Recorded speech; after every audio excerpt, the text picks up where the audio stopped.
Hey, good evening, guys. So last night I read the first 7 pages of Donald C. Canestraro, who is a former investigator for the Office of Military Commissions, investigating Saudi links with the CIA involved with numerous Al Qaeda hijackers, most notably Khalid al Badr and Wafa Hazmi. In those first 7 pages, we've heard from anonymous ex FBI agents and commission officials who spoke on conditions of anonymity to Donald C. Canestraro. And basically, what was revealed in those first 7 pages was a concerted effort between Saudi intelligence, the General Intelligence Directorate, and the CIA to work illegally inside the United States in monitoring Khalid al Midar and Wafa Hazmi in San Diego. This was not known to the FBI. It was kept from the FBI, and it was kept from the Department of State. Now, I'm going to read the next 7 pages of the document in which I will be learning everything that's going along, just like I was learning with everything last night. I will link to the first video in the description. So if you haven't watched part one, I suggest you watch part one before you watch part two. So let's get on with it. In August of 2016, I interviewed a former FBI special agent whose identity is known to me. The agent is herein referred to as CS5. CS5 told me that prior to 9/11, she was assigned to terrorism matters. CS5 told me that the New York field office was responsible for investigations linked to Osama bin Laden and Al Qaeda. CS5 recalled that she was familiar with the names Omar al Bayoumi and Fahad al Thamari. CS5 stated that the two individuals mentioned above were the subject of an FBI investigation centered in San Diego, California. According to CS5, al Bayoumi had contact with San Diego based 9/11 hijackers Nawaf al Hazmi and Khalid al Midar. In addition, CS5 recalled that the 9/11 Commission's investigation into the alleged Saudi connection into the hijackers was flawed in that it did not delve deeply enough into the backgrounds of al Bayoumi and al Thamari. CS5 stated that during his or her tenure at the FBI, she read a teletype outlining the Bureau's investigation into Bayoumi and was therefore familiar with the investigation into al Bayoumi's activities. CS5 stated that a key planning meeting for the 9/11 attacks took place in Malaysia sometime in early 2000. CS5 stated that a U.S. intelligence agency learned about the meeting by conducting a wiretap on a telephone belonging to an Al Qaeda safe house in Yemen. That would be the NSA. CS5 recalled that an FBI agent had given the number to the CIA and other intelligence agencies following an interview conducted in the late 1990s with an Al Qaeda operative who was cooperating with U.S. authorities following the operative's arrest in East Africa. Now, the FBI agent is John Antisev, and that Al Qaeda operative who survived the truck bombing when I don't think he should have is Mohammed al-Hali. According to CS5, it was not possible for the CIA to place a clandestine listening device in the meeting. As a result, the CIA could only direct Malaysian authorities to conduct physical surveillance of the meeting. CS5 stated that the CIA did learn, however, that Al Hazmi and Al Midar had multiple entry visas that allowed them to travel to the United States. Now, how did the CIA learn about this? Their visas. Now, there's a couple of stories. One scenario is that Al Hazmi and Al Midar stood at a hotel, and that the CIA broke into their room when they weren't there and took pictures of their passports. But there's like 2 or 3 other scenarios, so we could go along. But they did have the photographs of their passports and their U.S. visas that we do know because it was forwarded to the Bin Laden unit, also codenamed Alex Station. CS5 recalled that this information was not passed to the FBI. CS5 stated that it was his or her belief that the information was not passed to the FBI as the CIA was running a long-term intelligence operation to penetrate Al Qaeda. CS5 recalled that CIA officials claimed that they had sent information regarding the two hijackers to FBI headquarters via courier. that would turn out to be a lie from two people working at the Bin Laden issue station, codename Malik Station. One of them was a CIA analyst and the head of the Yemen Hub investigation, Michelle Ann Casey, and also one of the head liaison officers at the Bin Laden issue station, and one of its first hires, Alfreda Ann Bukowski. Let's continue. However, an investigation by the 9/11 Commission showed that no information was sent to the CIA by the CIA to the FBI regarding the Malaysia meeting and the multi-entry visa obtained by Al-Hazmi al-Midar. CS5 stated the FBI conducted an after-action investigation into the events leading up to 9/11. According to CS5, the investigation was conducted by a special agent assigned to the Washington field office for officials at FBI headquarters. CS5 told me that she was astounded by the 9/11 Commission report, as the Commission did not conduct a thorough investigation of Osama bin Laden's associates. CS5 stated that her colleague, a former FBI special agent whose identity is known to me, had knowledge of the Saudi connection to 9/11. For those who are wondering about why the 9/11 Commission didn't investigate or conduct a thorough investigation of Osama bin Laden's associates, well, this would actually throw a monkey wrench into the fringe conspiracy movement of the 9/11 Truth Movement, because they believe that the 9/11 Commission report is full of lies. Well, here's more evidence to show that not only was the Commission report impeded to investigate Saudi links, but they were also impeded to investigate Al-Qaeda. Incredible. Just incredible.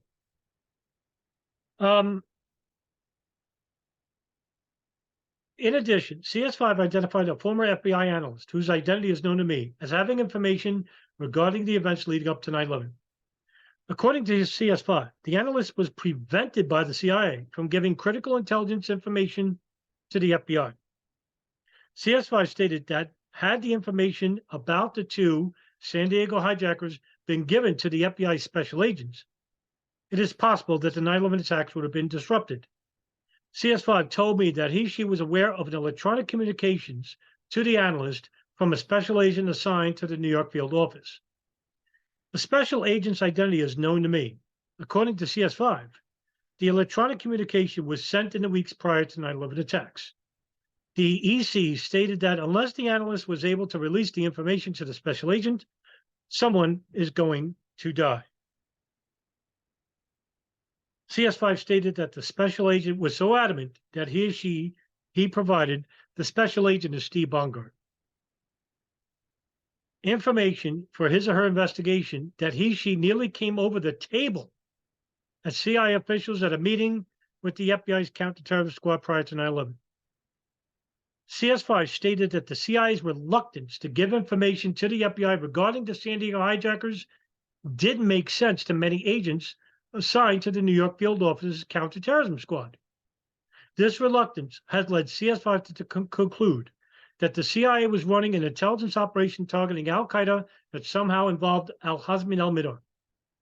CS5 stated that she believed the CIA's operation may have spun out of control, and that the CIA came to the FBI with limited information in an attempt to locate the hijackers without revealing the true nature or extent of their operation against Al-Qaeda.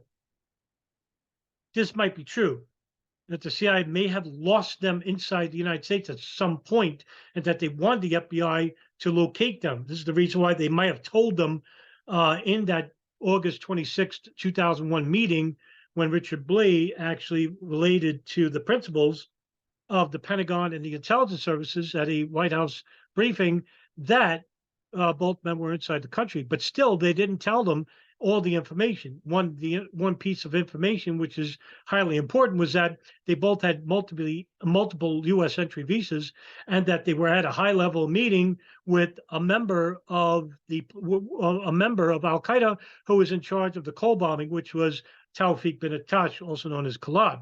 because the FBI was investigating the Cole bombing. Had they put two and two together, they would have known that Khalid al-Mihdhar and Nawaf al-Hazmi were involved with Khalid, and then known that they were probably would have been put under investigation by the FBI right away, interfering with the CIA's operation of trying to turn them as informants, if that's what they were really going to do with Khalid al-Mihdhar and Nawaf al-Hazmi.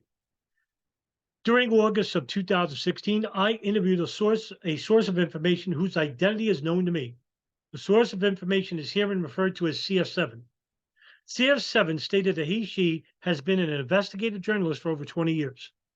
CS7 recalled that she has worked for the CNN Special Assignment Unit, nominated for the Pulitzer Prize numerous times in the past. CS7's knowledge is based on interviews with confidential sources in the law enforcement and intelligence communities. CS7 recalled that according to sources, she has developed the CIA has maintained a close covert relationship with the Saudi General Intelligence Directorate for some years. This is not really new at this point.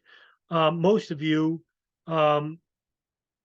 knew about, from the first 7 pages, that they were working hand in hand regarding their operation with Khalid al-Mihdhar and Nawaf al-Hazmi.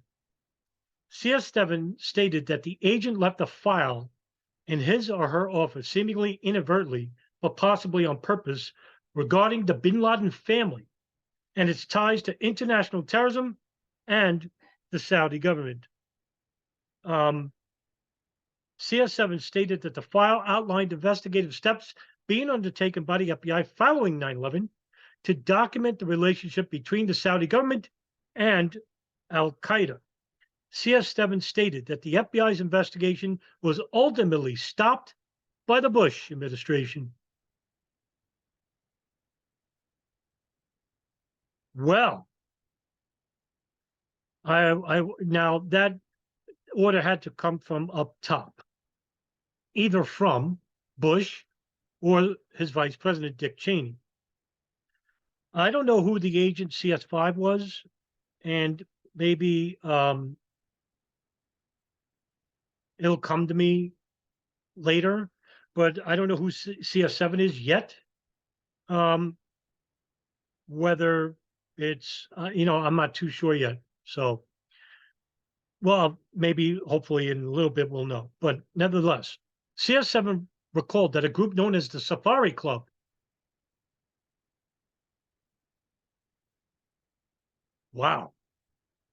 now we're talking, was used to block Soviet influence in the Middle East by exchanging intelligence between member nations and by engaging in covert action.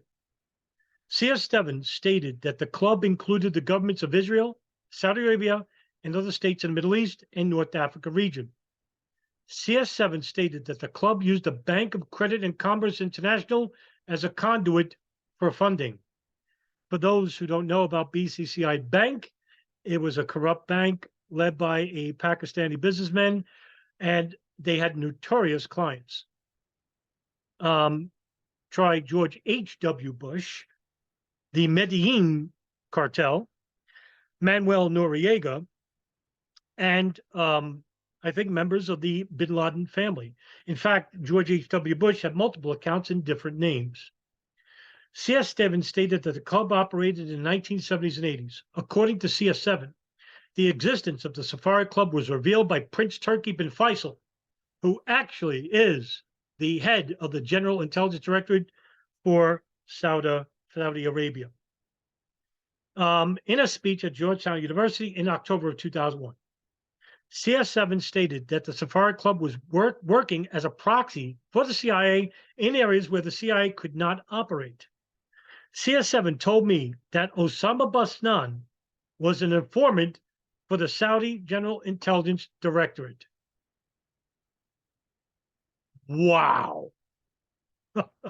It was long assumed by me and others like DJ Thermal Detonator, Paul Thompson, Ryan Dawson, that Osama Basnan actually, and Kevin Fenton and others, that Osama Basnan was working for the Saudi government. Here it is.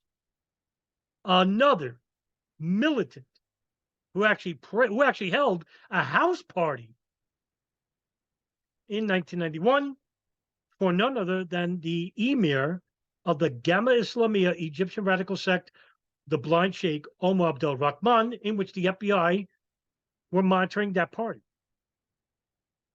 And Osama Basnan, whose wife Moeeda Dawijak was actually receiving payments from Haifa bin Faisal, the wife of the U.S. Saudi ambassador Bandar bin Sultan, friend to the Bush family, also known as Bandar Bush. And those payments were going to Khalid al-Mihdhar and Nawaf al-Hazmi. Now, the Saudi government for years denied any links to 9/11 hijackers or having any Saudi agents inside the United States. Well, here it is, another nail in the coffin. We knew about Omar al-Bayoumi, and now it's definitive. Osama Basnan, who actually praised bin Laden and Omar Abdel Rahman, a militant, was an informant for the Saudi General Intelligence Directorate.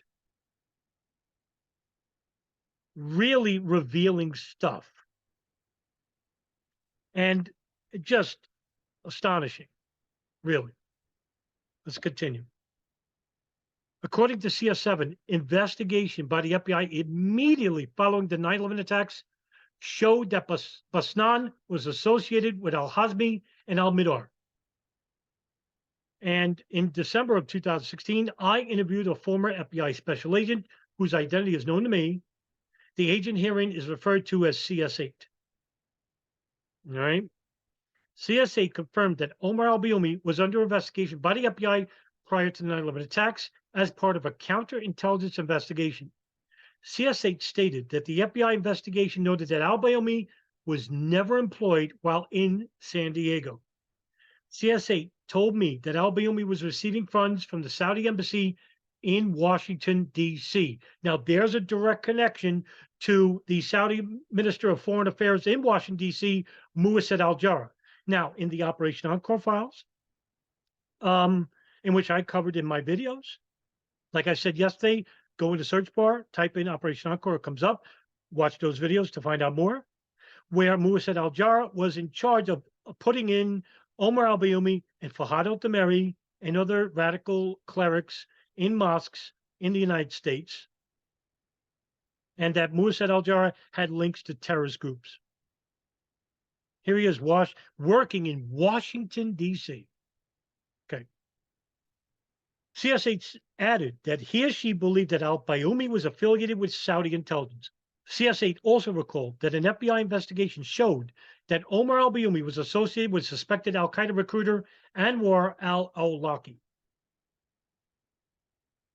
CS8 told me that an FBI investigation conducted in San Diego showed that just prior to meeting al-Hazmi and al-Mihdhar, Omar al-Bayoumi met with al-Tameri at the Saudi consulate in Los Angeles, California.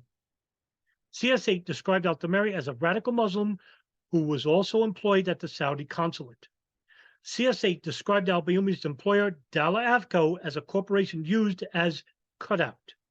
CS8 explained that a cutout is used by an intelligence agency to mask its direct involvement with an individual or group of individuals. CS8 told me that FBI agents determined that al-Bayoumi was in the San Diego area to spy on local dissidents. This is not really new because in the Operation Encore files, and even in some pen bomb files, that al-Bayoumi was a suspected Saudi spy. Even Khalid al-Mihdhar would later remark to another FBI informant, Abdul Sadr Sheikh, who is being controlled by a San Diego FBI special agent, Steve O'Brien, that Khalid al-Mihdhar told him that he thought that Omar al-Bayoumi was a spy for Saudi intelligence and that he didn't trust him because Omar al-Bayoumi would walk around with a video camera, videotaping everything, and was always involved with young Saudi men. I wonder what he was doing. CSA recalled that al-Bayoumi was later arrested in the United Kingdom on immigration charges and that British officials found extremist literature in his apartment following his arrest. Now, yes, Scotland Yard actually conducted an investigation into Omar Abayomi after 9/11, and they found more than that. In fact, in one of the Operation Encore videos I made, showed that excuse me, excuse me, that Omar Abayomi had a notebook, and in that notebook were um, detailed logistical outlines of airplanes, including uh, Flight 77. A little bit too close to home, if you ask me. In fact, they were coordinates that Flight 77 used. And in the outline, it basically looked like that whoever was going to read that notebook, or was going to, whoever made copies of the pages, was sent to people that would know about certain coordinates, about what to look for. And while they were looking at monuments, that they were high enough to hijack the plane. Go look at that video. It was really profound what they found. CS8 stated that no charge were ever filed against al-Bayoumi. CS8 recalled that there was diplomatic pressure exerted on the FBI not to investigate the Saudi government's connections to the 9/11 attacks. CS8 stated that following the 9/11 attacks, the FBI requested bank records for Princess Haifa and Prince Bandar via a federal grand jury subpoena. That's news to me. And what is really illuminating about that is that now we have a concerted effort by the federal government not to implicate the Saudi government with known Al Qaeda operatives who were 9/11 hijackers. So this is more evidence to show that they were protecting Prince Bandar here. Let's continue. The records were eventually released and examined by a task force of FBI agents at FBI headquarters. CS8 stated that these records are most likely maintained by the FBI at their headquarters in Washington, D.C. CS8 stated that she believed that Riggs Bank was responding to political pressure to deny the FBI access to the records. CS8 stated that the presence of Al-Hazmi al-Midar in the United States and their association with the Malaysia meeting was not communicated to anyone at the San Diego field office of the FBI prior to 9/11 attacks. CS8 stated that immediately following the 9/11 attacks, an intelligence officer was detailed to the FBI special San Diego field office. CS8 recalled that the officer was supposed to be assigned to the San Diego office to further information sharing between the FBI and the CIA. However, CS8 later learned that the officer was actually examining FBI files in an attempt to blame the FBI for the intelligence failures that led to 9/11. Later, in September of 2016, I interviewed a former FBI agent whose identity is known to me. The agent is herein referred to as CS9. CS9 told me that she was assigned to the Washington field office assigned following the 9/11 attacks. CS9 stated that she was part of a squad of FBI agents who were tasked with investigating leads developed following the attacks. CS9 and his task force concentrated on leads in the Washington, D.C. area. CS9 stated that agents were told that they were not permitted to interview Saudi nationals in support of their investigation. CS9 stated that many of the leads developed during his or her investigations pointed toward the Saudi diplomats stationed in Washington, D.C. So here we have a part of the State Department telling the Department of Justice not to investigate too closely to members of the Saudi intelligence directorate or the Saudi government in general. This had to come from Bush or Dick Cheney, relayed to maybe Condoleezza Rice, the National Security Advisor, all the way down to Philip Zelikow, who is the executive director of the 9/11 Commission. So, I mean, there is a concerted cover-up now, not just from the CIA and the Saudi intelligence, but from the federal government as well. Here it is, right here. Hey, truthers, you want conspiracy? It's right here. Plenty of it. Huge cover up, major proportions. Let's keep going. Later in September of 2016, I interviewed Mr. Richard Clark. Mr. Clark is a former deputy national security advisor to President Clinton and President George W. Bush. Mr. Clark recalled that in his role within the National Security Council, NSC, was to coordinate all intelligence related to terrorism and to facilitate the sharing of information between law enforcement and intelligence agencies. Mr. Clark stated that sometime before the 9/11 attacks, he was told by Deputy CIA Director Cofer Black that the CIA did not have any human intelligence sources inside Al Qaeda.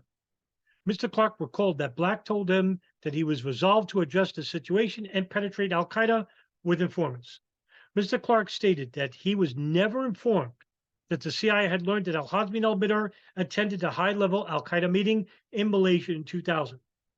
Mr. Clark stated that he later learned that approximately 50 people within the CIA knew that al-Hazmi and al-Mihdhar attended the Malaysia meeting with other members of Al Qaeda. 50 agents kept quiet about a secret covert operation involving Saudi intelligence that was operating illegally inside the United States. Mr. Clark stated that he was not informed by the CIA that the two hijackers had multiple entry visas to the United States. Mr. Clark stated that he had been given this information, he would have passed it to John O'Neill at the FBI's New York field office for further investigation. Mr. Clark stated that it was common knowledge among the staff at NSC that he had a close relationship with Special Agent O'Neill, and that any information gathered by another agency of interest to the New York Field Division would have been immediately passed by Clark to O'Neill and the Counterterrorism Squad. Mr. Clark told me that he routinely passed CIA information to the FBI and that passing intelligence information between agencies was part of his day-to-day duties at the NSC. Now, this is the reason why Clark was not told. Because of his direct, close association with John O'Neill. John O'Neill was an enemy to the CIA's Counterterrorism Center, but still, the CIA was conducting an illegal operation. Mr. Clark told me that the policy of the FBI during 2000 and 2001 was that as soon as a terror suspect was identified, the suspect would be promptly arrested by FBI agents. Mr. Clark stated that the top FBI official in the Counterterrorism Division, Dale Watson, was also not informed that the CIA knew that al-Hazmi and al-Mihdhar had attended the Al Qaeda meeting in Malaysia.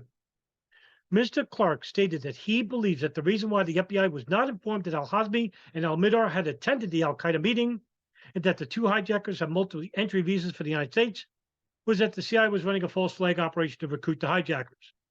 According to Mr. Clark, this false flag operation would have involved al-Bayoumi befriending the two hijackers by attempting to convince them that he was sympathetic to their cause.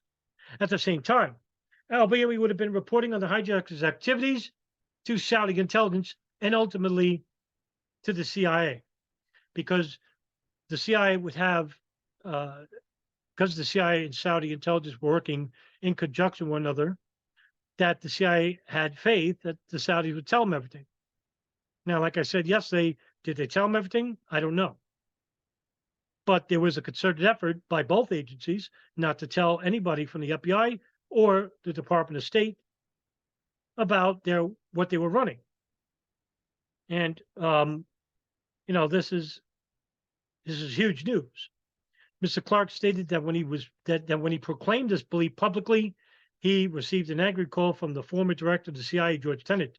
Mr. Clark noted, however, that Mr. Tenet did not deny the allegations made by Mr. Clark. Mr. Clark stated that the 9/11 Commission did not investigate the Saudi connection to the 9/11 attacks completely. Mr. Clark recalled that the executive director of the 9/11 Commission, Philip Zelikow, was selected by National Security Advisor Condoleezza Rice to prevent damage to the Bush administration by blocking the Commission's line of inquiry into the Saudi connection. Now, to those in the 9/11 Truth Movement who complain about the 9/11 Commission report,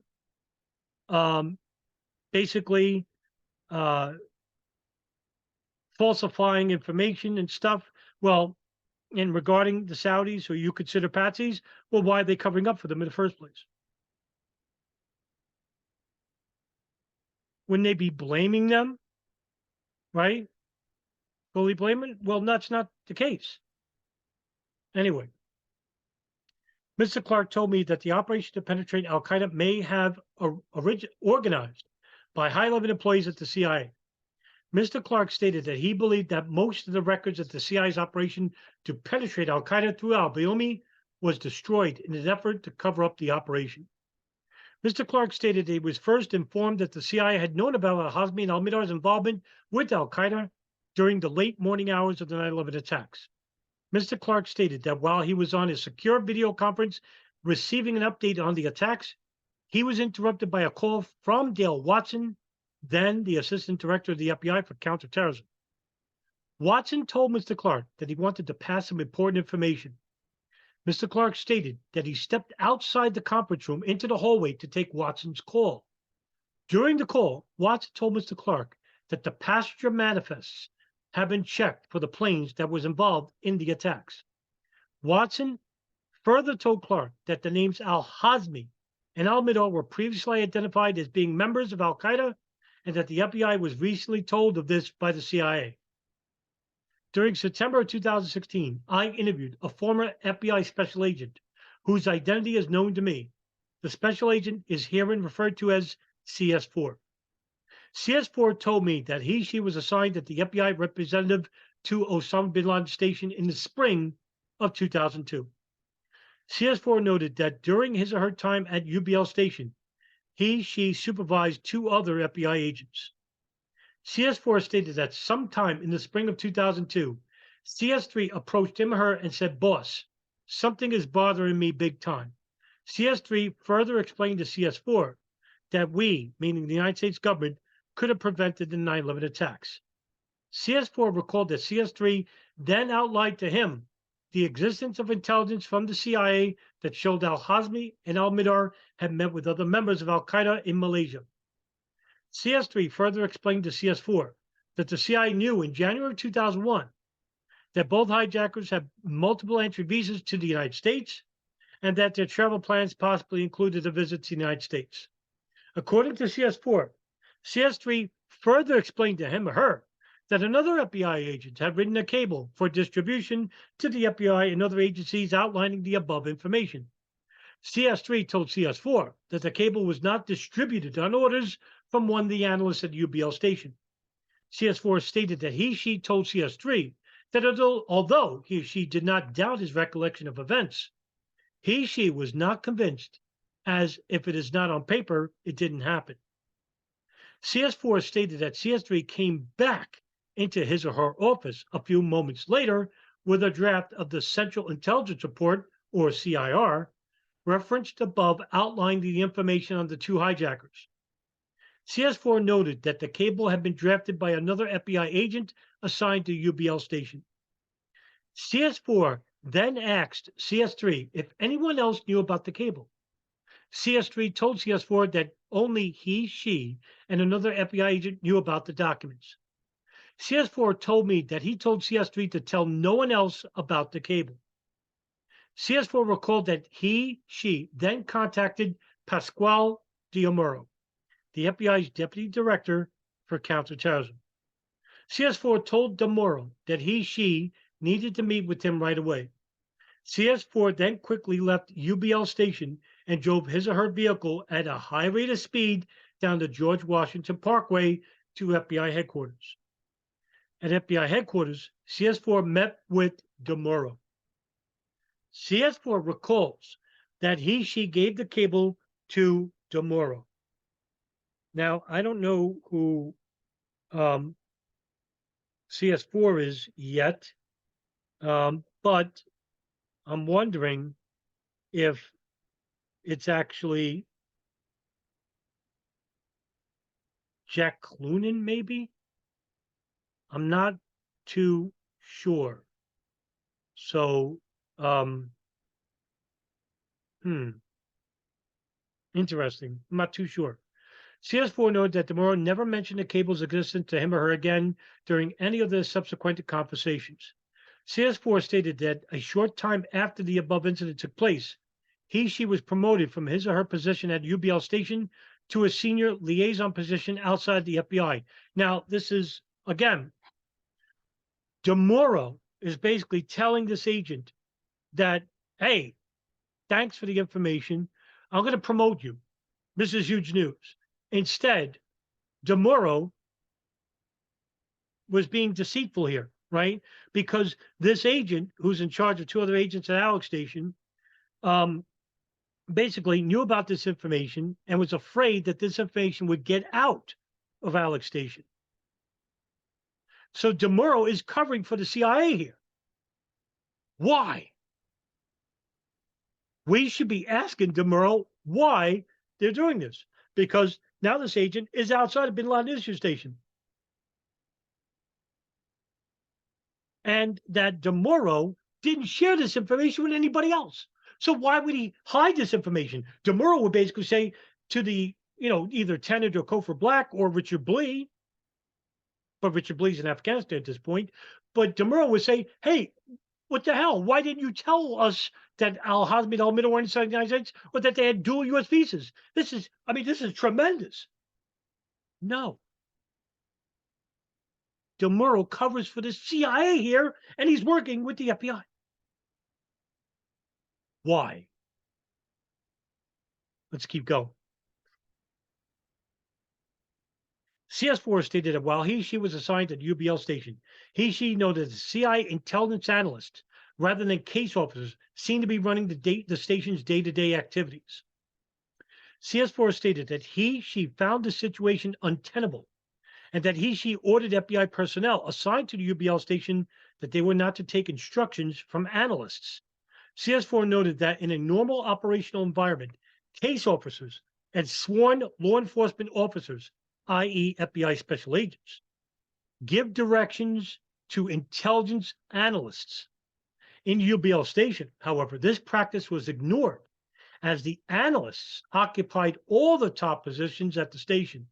CS4 further explained that no communications could leave the station without authorization from the station's analysts. CS4 recalled that analysts had considerable influence on the way in which operations undertaken on behalf of UBL station were conducted in the field. CS4 stated that several CIA case officers had told her that they were upset with this situation. CS4 stated that one of the most influential analysts at the station, whose identity is known to me and is herein referred to under the cryptonym MMM, had personality conflicts with FBI agents at the station. I wonder if that's Alfredo Ambikowski, because we know the acronym for Tom Wilshire and Michelle Ann Casey. Okay. CS4 stated that one of the chief analysts at the UBL station, herein referred to under the cryptonym LLL, had personality conflicts with FBI Special Agent John O'Neill. LLL would be Michael Scheuer, who had a major conflict of interest with John O'Neill. CS4 stated that it was his or her belief that information was concealed from the FBI by LL to ensure that O'Neill did not interfere with LL's operations. Well, now this predates Richard Blee.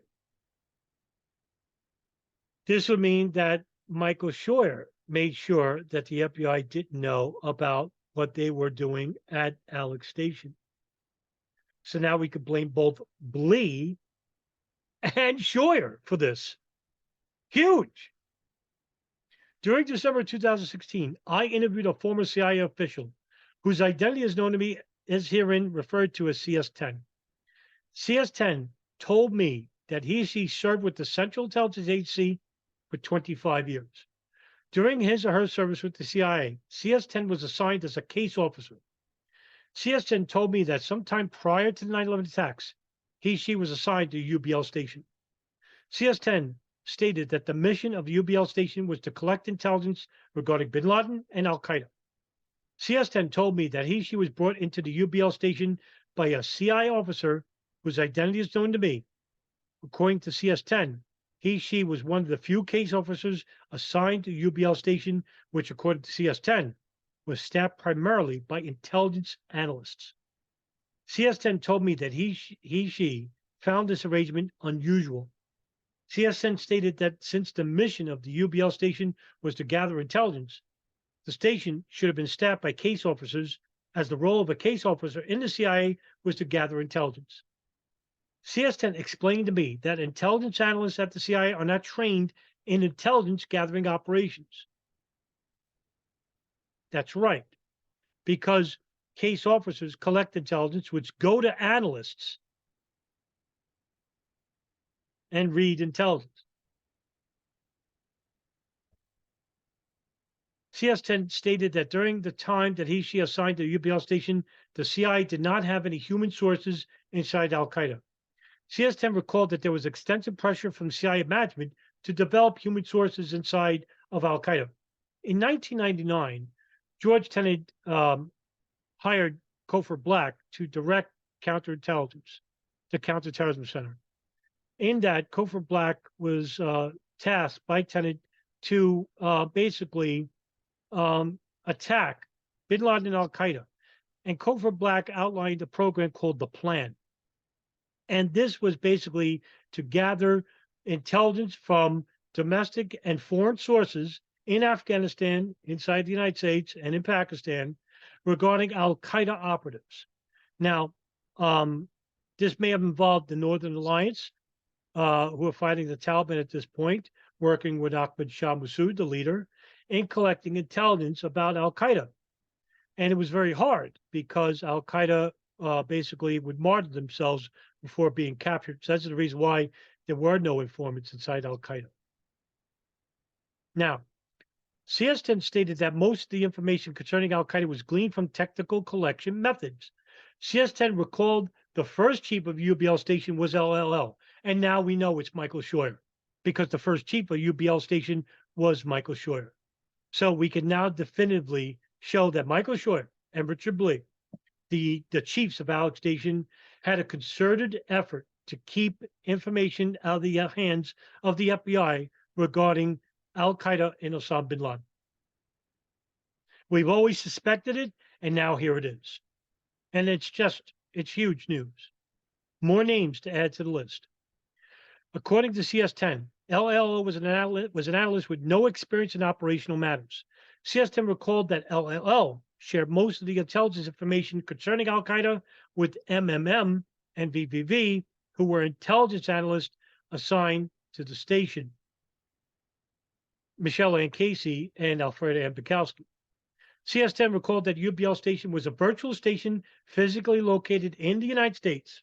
CS10 stated that this unusual arrangement, along with the choice to staff the station with analysts, made it difficult for the station to accomplish its mission of penetrating bin Laden's organization. CS10 explained that recruiting intelligence sources is normally done by CIA officers stationed in foreign countries. Consequently, it would be nearly impossible for UBL station to develop informants inside Al Qaeda from its base several thousand miles from the countries where Al Qaeda were suspected of operating. Now, I'm going to use speculation here. Okay, these are my own unexperienced opinions. And I think the reason why they did this was so that basically the bin Laden unit was staffed by people that were loyal and that would keep their mouths shut and not share intelligence with any agency outside of its own. And that they were basically management choices. In other words, foot soldiers or case officers were seen as lessers when it comes to operations. Now, Gary Bernstein, who wrote the book Jawbreaker, actually complained that when George Tenet was hired as the director of the CIA, he was considered as someone who brown-nosed with the highest levels of Washington. And he got along with everybody. He was actually a very gregarious individual and knew how to get around. This made him very powerful, one of the most powerful directors in CIA history. In that, he hired a lot of upper management, also known as the 7th floor, I believe, or 10th floor, or something like that. There was a nickname for them. In that, Case officers, legendary case officers, were either retired or pushed out of their operations or within the agency altogether. They were not given the same respect, nor were they given any promotions really regarding, say, intelligence analysts. So instead of having case officers who can actually go to Afghanistan or go to Pakistan and basically work under operational guidance in penetrating Al Qaeda, or try to anyway, or penetrate their associates, the analysts who have no experience in this field were hired in the place of case officers, thinking that they knew everything about bin Laden and Al Qaeda, when all they were doing was reading information gathered to them from data sources in other countries, in the base stations of each country. CIA has a base station in every city in the world. So this leads to a problem. Analysts like Michelle A. Casey or Alfreda M. Bukowski or Jen Matthews were not in the field. They were in an office. You would think that they would staff both case officers and analysts working together side by side, being more effective, because the case officers would work on the ground, relay that information to the analysts. The person who created the bin Laden issue station was David Cohn. David Cohn's first hire was Michael Scheuer. Michael Scheuer's first hire was Alfred M. Bukowski. And it's alleged, now this ain't speculation here, it was alleged that Scheuer hired mostly women.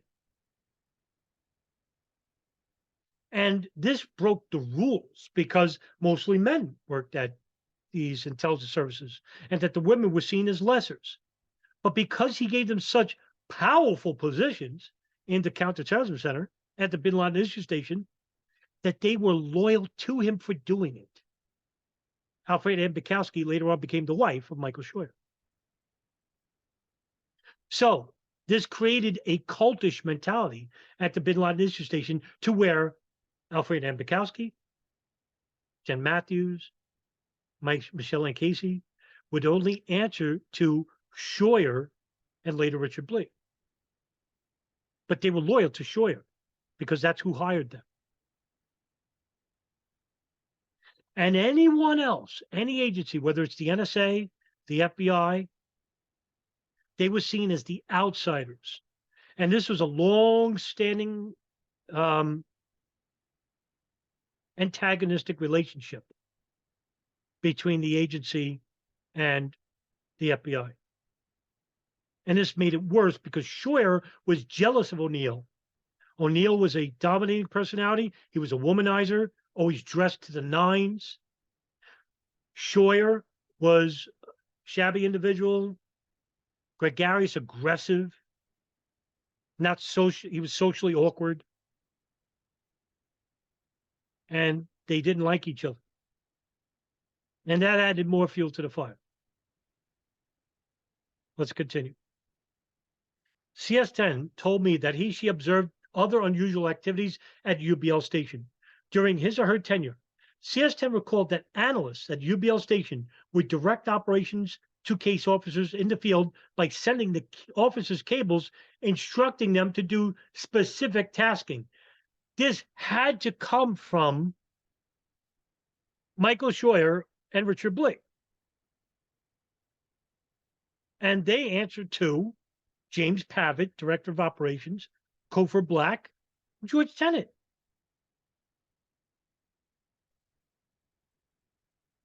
CS10 noted that this was a violation of CIA procedures, in that analysts normally lack the authority to direct a case officer to do anything. Wow. Yeah, okay. Wow. This broke procedure. So they're breaking their own rules on top of it, while also conducting illegal operations inside the United States. CIA is out of control. Out of control. The actions of the analysts were authorized first by LLL, Michael Scheuer, and later supported by his or her replacement, Richard Blee. CS10 stated that she noted that during his or her tenure at UBL station, that there was an unusual culture at the station. CS10 told me that the analysts at UBL station felt that they could undertake operations as easily as the case officers, even though they had not been trained in covert intelligence gathering techniques. CS10 stated that the analysts were able to successfully block one of his or her operations targeting Al Qaeda. And so there it is.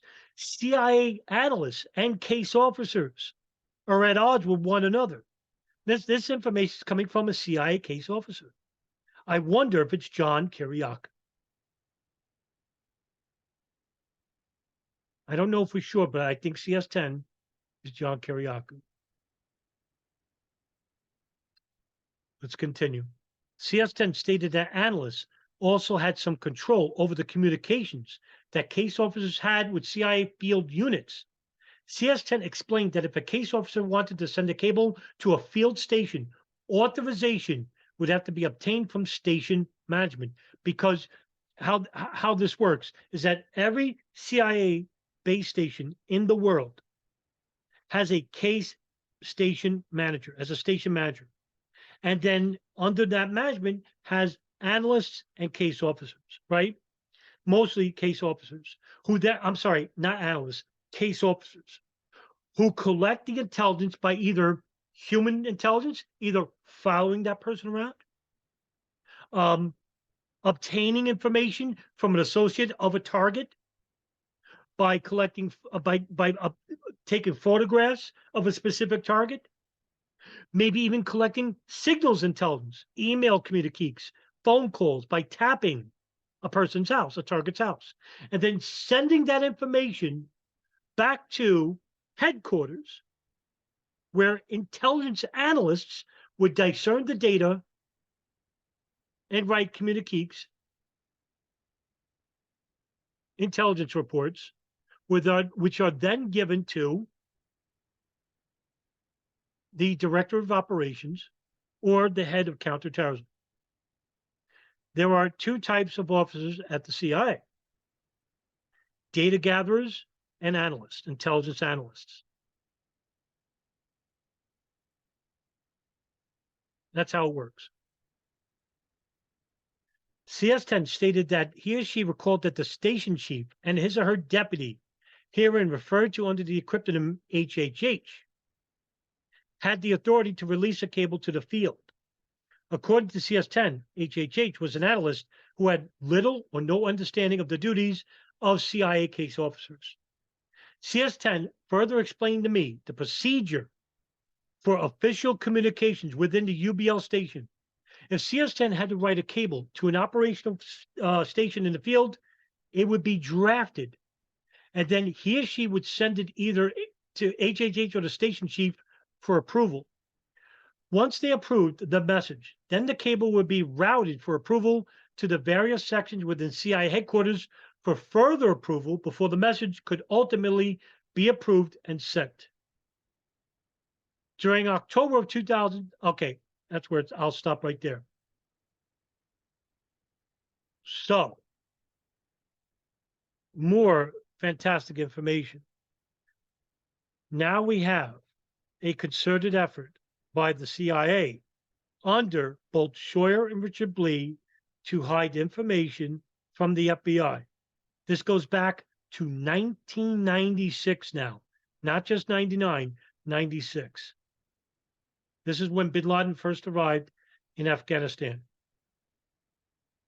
Also, this would mean that intelligence gathered prior to the embassy bombings was not fully shared with the FBI.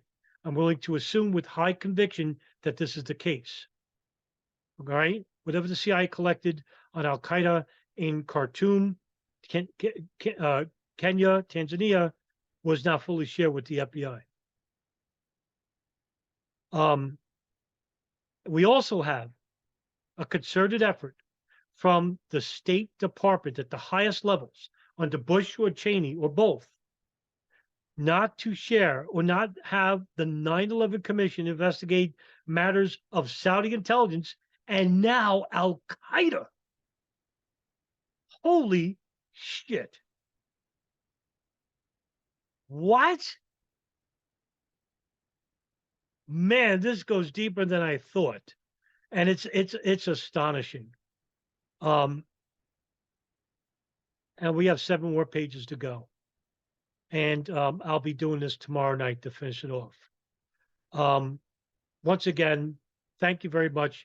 Please share these videos far and wide. We want as many people and hopefully the media to report on this as much as possible. I don't care. They don't have to interview me or inform me. Just get the information out there. That's what I want more than anything. The information shared by anyone.